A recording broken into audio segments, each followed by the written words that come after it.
All right. Today we're going to talk a little bit about the all-mocking tongue. Jim Carrey was on some late night show, and he told the host proudly that it was the secret sign of the Illuminati. Not the Illuminati, the Illuminati, right? And he called it the all-mocking tongue. And we see his hands there forming a pyramid, his tongue coming out. So what is this? Why do celebrities always stick their tongue out? I think it might be connected to this esoteric secret that they keep quiet, right? The Squatter Man Plasma Apocalypse. If you haven't seen my last video, go check it out. But you have a Tibetan mask here, right? One of these scary monsters with like skulls and wavy, kind of flamey black hair and his tongue sticking out and fire symbolism, right? It reminds me a lot of, Kali or Shiva from the Hindu stuff, right? And in Tibet, it's a customary greeting, these losses, these monks, to stick out their tongue at each other. And that's, kind of a weird greeting unless it's, hearkening back to something that they don't want to forget. And I think that this tongue thing is so pervasive, and I have a lot more examples of it. You'll see, rock bands, different logos like that. Speaking of which, like the Rolling Stones, right? And it's interesting, this one, it's like a tongue coming out of the sky, crashing down on some like Legos or like some bricks and destroying it. And I know in Revelation, it talks about a sword coming from Jesus's mouth or whatever, right? And if Jesus is a squatter man, but what part of the formation causes this? We're going to talk about that, right? But you see it everywhere, right? Here's Medusa. Medusa's got her tongue out. Why does Medusa have her tongue out, right? And why are there snakes coming off of her head? Well, they're really not snakes. You'll see a lot of spiral symbols. It's the way plasma moves. It's electromagnetic energy. It's the wave. That's what it's symbolizing here. It's symbolizing that serpentine wave-like movement that plasma will follow. And what's weird is I found this other image of Medusa, and here she is with her tongue out again, snakes for hair. But in this one, she's got the same kind of wings that like the Anunnaki have, or like the biblical seraphim are depicted with. And in addition to that, it almost looks like it's posed in a swastika type symbol or pose which maybe represents like the vortex, right? The way energy, nature likes things to go in like a funnel or a vortex. But all over, not just Medusa. The Aztec had their, god, Tonait, how do you say that? Onatia, right? And then it's weird, all of them kind of sound the same and have their tongues out. There's one over there from Indonesia, right? Why do all these,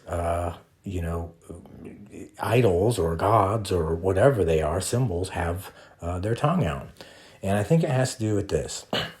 I think there was some kind of planetary alignment when the planets were much closer, and part of that alignment was Saturn in the back, Venus in front of that, and then Mars in front of Venus.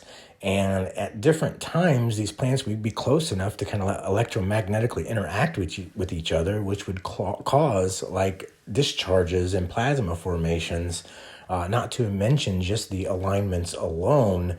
And it's everywhere, right? What are we talking about? We're talking about plasma. And in the movie Ghostbusters, you have ectoplasm, and then you have this character Slimer, right? Who's got his tongue out, right? And I'm sure ectoplasm is a kind of a hidden form of talking about plasma in that movie. They always veil so much hidden truth in the movies.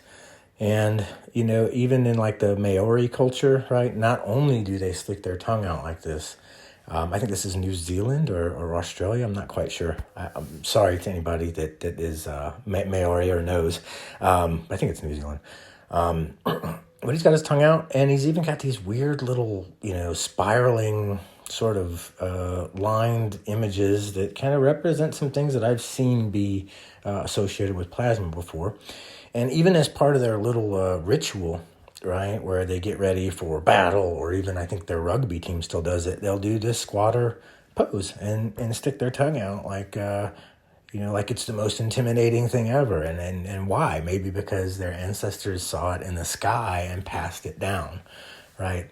This something was going on with the planets or the plasma and the electromagnetic fields, and it reminds me of this too, right? Shiva or Kali.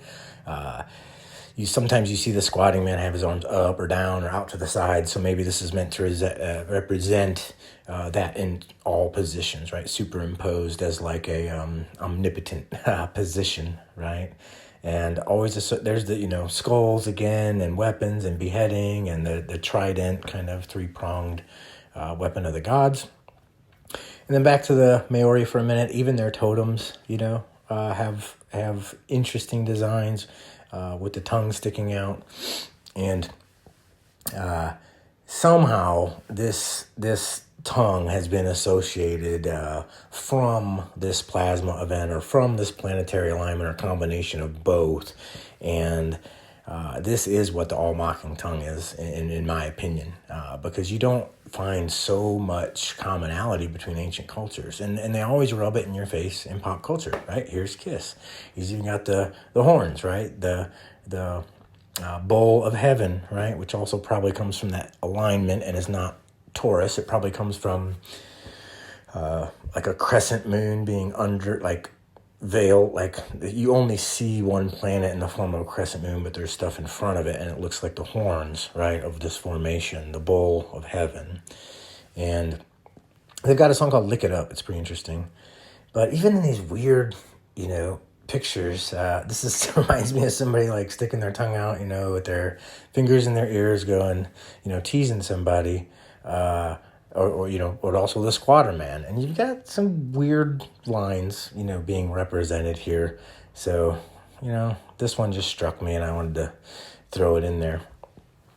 But I don't think anybody can deny that, something is going on with this all-mocking tongue. And the celebs, there's Einstein, there's Jim Carrey again, there's probably Rihanna, and Justin Bieber, who even throws the 666 up there, right? The spiraling motion, the 666. That's also veiled reference to this event, just like the rock horns or the devil horns or the bull of heaven, or sometimes they'll call it whatever, warding off evil or whatever, the evil eye. But this is probably, what it looked like at some point, potentially, according to, Emmanuel Velikovsky and some people who have done a lot more research than I have. I'm kind of piggybacking off of Velikovsky and David Talbot and Anthony Peratt. Jay Dreamers has done a lot of good work on this. He's got a good YouTube channel. And Electric Universe, Thunderbolts Project, stuff like that. And, what else? How else could this tongue have sprung, or they get the idea of a tongue? Could it have been something like this, like the trail of a meteor, getting really close to the Earth and causing destruction, or a comet, rather, right? And ancient depictions in Aztec and does depict Venus as more of a comet or a bearded or a smoking star. But this is another thing where I think they might get it. When the squatter man doubles due to magnetic frequency or cymatics or whatever, obviously it's been captured and turned into symbology and iconography. But to me, and it looks like a turtle shell too, but that bottom image especially kind of does look like one of those Tibetan monsters with its mask off. So depending on how they interpret it and what angle they saw it from, and here's one other way. This is a symbol that come from Mexico, and it reminds me of some of the guesses of what that alignment looked like with Saturn, Venus, and Mars, where Velikovsky kind of, I see a little bit of a tongue thing here. So anyway, that's it.